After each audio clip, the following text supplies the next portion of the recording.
Hello అండి, నేను ఇప్పుడు ఆకుకూర పప్పు చేస్తున్నానండి. చుక్కకూర, పాలకూర, బచ్చల కూర ఆల్రెడీ కడిగి పెట్టుకున్నానండి. నేను కందిపప్పు కూడా కడిగి పెట్టుకున్నాను. ఆనియన్స్, పచ్చిమిర్చి పెట్టుకున్నానండి. ఇందులో చింతపండు, ఆకుకూర వేస్తానండి నేను కొంచెం. ఇందులో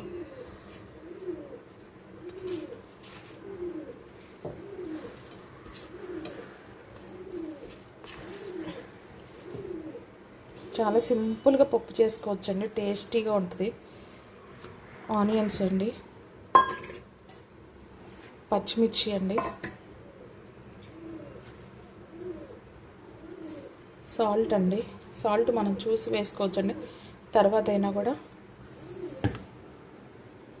పసుపు అండి, పసుపు కూడా వేస్తున్నాను నేను.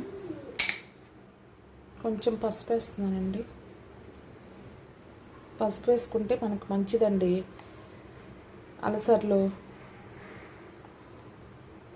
పొట్ట క్యాన్సర్స్ అవన్నీ రాకుండా ఉంటాయండి.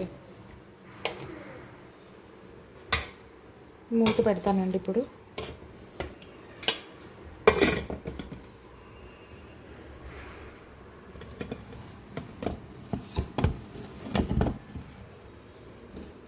మూత పెట్టి స్టవ్ ఆన్ చేస్తానండి ఒకసారి.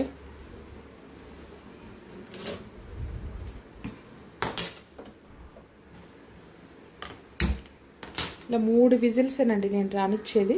3 విజిల్స్ రానిచ్చిన తర్వాత హైలో, 1 విజిల్ సిమ్లో రానిచ్చి ఆపేస్తానండి గ్యాస్ అంతా పోయిన